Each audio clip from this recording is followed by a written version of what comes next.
Hello, welcome. Today I'll be your server. Today's special includes the growing concern over server pay, with side dishes of ideas on how to deal with this issue. And for dessert, you guessed it, some food for thought. You'll take the special? Great choice.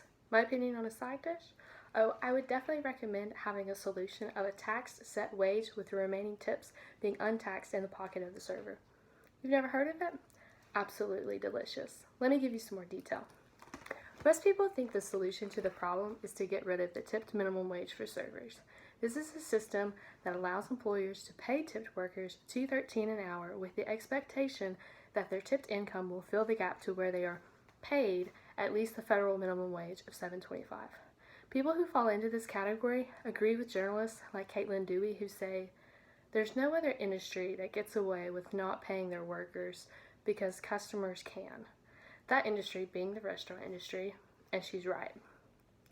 But according to labor research journalist Walter John Wessels, increasing server minimum wage to match that of federal minimum wage would cause servers to experience a decrease in employment and working hours, and a 3 to 5% decrease in overall income.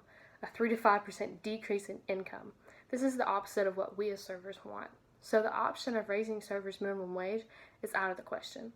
The question becomes, how do we increase servers' take-home pay without altering their base wage?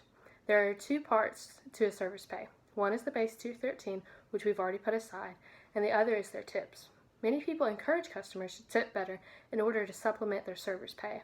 This is well appreciated, but dedicated servers trying to survive cannot work as hard as they do to merely live off the generosity of their clientele base.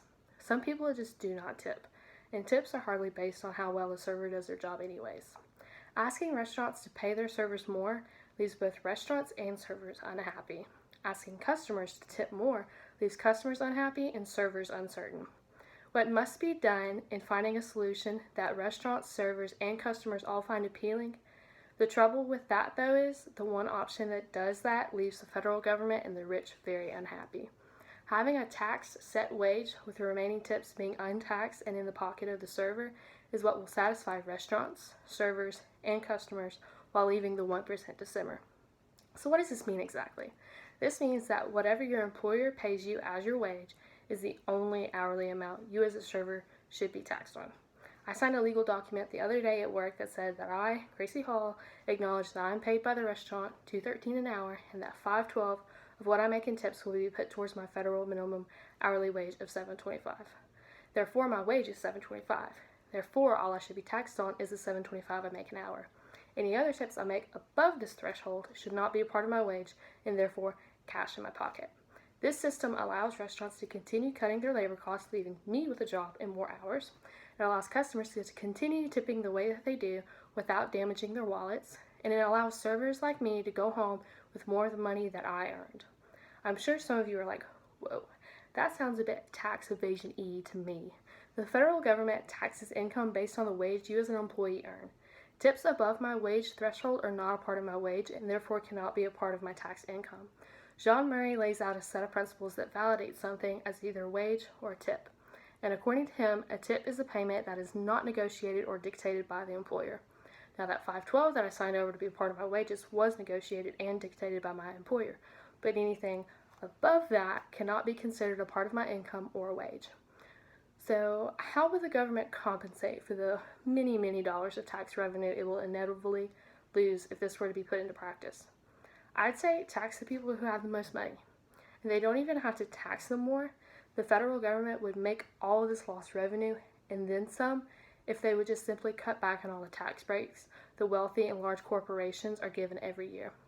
Regarding taxes, Heather Long puts it perfectly when she mockingly asks, "Why go after millionaires and billionaires when you can squeeze more out of servers?" Matthew Garner did some research and analyzed an ITEP report looking at the corporate tax avoidance from 2018.